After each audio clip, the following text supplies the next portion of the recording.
Nous arrivons à la fin de cette formation et il me reste une information capitale à vous livrer que ni Xavier ni David ne vous ont donnée.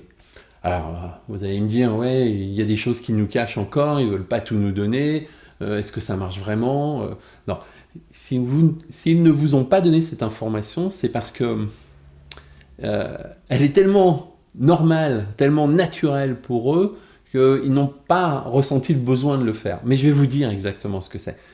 Si David et Xavier ont réussi dans ce business, parce que c'est une forme d'entreprise, c'est pas parce qu'ils ont trouvé le bon appartement ou qu'ils ont plus de clients que les autres, non, c'est pas ça. C'est parce qu'ils ont fait les choses. Alors, ça peut vous sembler complètement évident, mais je peux vous assurer qu'il y a un nombre incroyable de personnes qui lisent des livres, qui apprennent des choses, mais qui ne les mettent jamais en application. Et pourtant, qu'est-ce qui va changer votre vie? C'est le fait de mettre les choses en place et de faire les choses.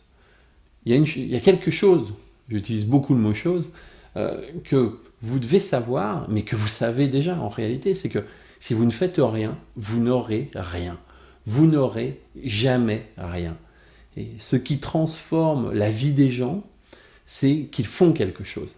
Quelqu'un qui arrive à changer sa vie, c'est parce qu'il n'est pas content de ce qu'il a ou de ce qu'il a fait jusqu'à aujourd'hui.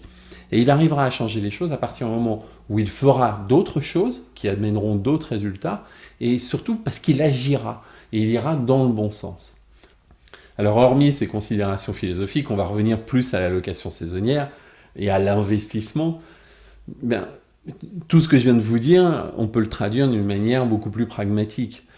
Si vous voulez faire de la location saisonnière, si vous voulez avoir des rendements locatifs beaucoup plus importants qu'un simple investissement locatif, un simple investissement immobilier, bon, il va falloir faire les choses.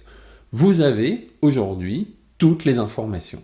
Je vous assure, on ne vous a rien caché. Je veux dire, peut-être que il y a peut-être un truc auquel on n'a pas pensé, parce que c'est pas venu dans la conversation, mais ça c'est pas grave en soi, parce que rien ne vous empêche à vous de nous poser des questions, encore une fois, dans les parties commentaires qui sont juste au-dessous de chaque vidéo.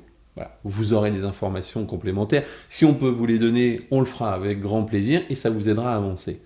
Mais soyez persuadés que les choses ne sont pas si difficiles que ça. Ce qui est difficile, c'est de penser que c'est difficile. Bon, ça vous semble peut-être un peu simpliste comme déclaration, mais on se met souvent beaucoup de freins dans la tête où on se trouve des excuses pour ne pas faire les choses. Si vous voulez faire de la location saisonnière, vous voulez investir votre argent et qui vous rapporte vraiment, vous avez toutes les clés. Alors, j'ai pas dit que du jour au lendemain, ça allait fonctionner. Non, je l'ai évoqué au cours des vidéos. Vous allez avoir peur sur la fixation des prix. Vous allez avoir peur de ne pas pouvoir capter certains clients. Alors, vous allez faire des concessions. Mais ça, c'est de l'expérience. Vous allez construire votre confiance en fonction des expériences que vous allez avoir. Et au fur et à mesure, les choses vont se mettre en place. Vous avez vu, Xavier, ou même David, ils ne savaient pas au départ sur le prix, combien je dois vendre. Alors, ils baissaient les prix inutilement et s'apercevaient qu'ils ne gagnaient pas d'argent. En tout cas, s'il y en avait un qui gagnait d'argent, c'était le locataire. Et puis, ça leur rapportait rien et ils travaillaient pour rien. Donc, c'est pas grave, si vous vous retrouverez dans ce genre de situation, ça me semble complètement évident. Bon, si on a pu vous rassurer en vous montrant que c'était un cheminement normal, eh bien, tant mieux, ça vous évitera de perdre du temps et justement d'aller avancer, d'avancer un petit peu plus vite et justement peut-être d'avoir moins peur. Qu'est-ce que je peux avoir encore comme recommandation? Donc, agissez, on vient d'en parler, continuez à apprendre, parce que ni David, ni moi, ni Xavier n'ont la prétention de dire que nous savons tout et que les choses seront immuables et qu'il n'y a pas d'autre solution. Non, c'est pas vrai. Il y a des solutions, elles sont généralement les mêmes parce que les scénarios sont les mêmes, quelle que soit la ville. Mais ça ne veut pas dire que vous ne trouverez pas quelques améliorations. Donc, testez, essayez. Si ça marche, tant mieux. Si ça ne marche pas, laissez tomber. Donc, continuez à apprendre. Agissez, mais surtout, peut-être il y a aussi une chose qui est très importante, c'est de prendre votre temps. Aujourd'hui, vous avez toutes les informations pour exploiter de la location saisonnière dans l'appartement que vous pourriez acheter. Mais ne vous précipitez pas. C'est pas parce que vous avez suivi cette formation, on a passé pratiquement 5 ou 6 heures ensemble, c'est pas pour ça que vous devez sortir de chez vous, acheter le premier appartement qui va tomber. Non. Faites une analyse de marché, regardez bien les prix, regardez bien à combien vous pouvez louer, faites une étude de concurrence, bâtissez ce qu'on appelle dans une entreprise un business plan, c'est-à-dire faites des projections, vous connaissez à peu près les taux de remplissage, comptez environ 2/3, c'est-à-dire à peu près entre 65 et 80%, comme ça vous permet d'avoir une base solide. Une chose très importante, acheter un appartement qui s'autofinance, donc par rapport au financement, par rapport au crédit, mais si vous le mettiez en location normale, c'est-à-dire en location longue durée.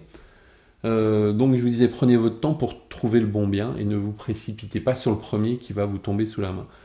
Il y a un mauvais côté à trop attendre aussi, c'est-à-dire que si on réfléchit trop, on n'agit plus, parce que je dirais, quand on vient de découvrir quelque chose, on est un peu excité, on est motivé, et puis après, le soufflet redescend. C'est tout à fait normal, c'est tout le temps comme ça. Le but, ça va être de garder cette motivation et d'être convaincu que vous pouvez y arriver, que vous pouvez faire les choses vous aussi. Mais plus on attend, plus on se pose de questions, moins on apporte les bonnes réponses. Au début, quand on est très motivé, on trouve toutes les bonnes raisons, et quand on l'est un peu moins, on trouve toutes les mauvaises raisons. Voilà. Encore une fois, je vous remercie de m'avoir suivi pendant ces quelques heures. Enfin, il n'y a pas que moi, il y a que David et Xavier. Faites les choses, posez des questions si vous avez besoin d'en poser, et surtout, je vous souhaite beaucoup de bonnes choses, et surtout, puisqu'on parle d'argent, d'immobilier, je vous souhaite de faire de bonnes affaires et de gagner beaucoup d'argent. Je vous dis à très bientôt et j'espère qu'on se reverra pour une nouvelle formation. Au revoir.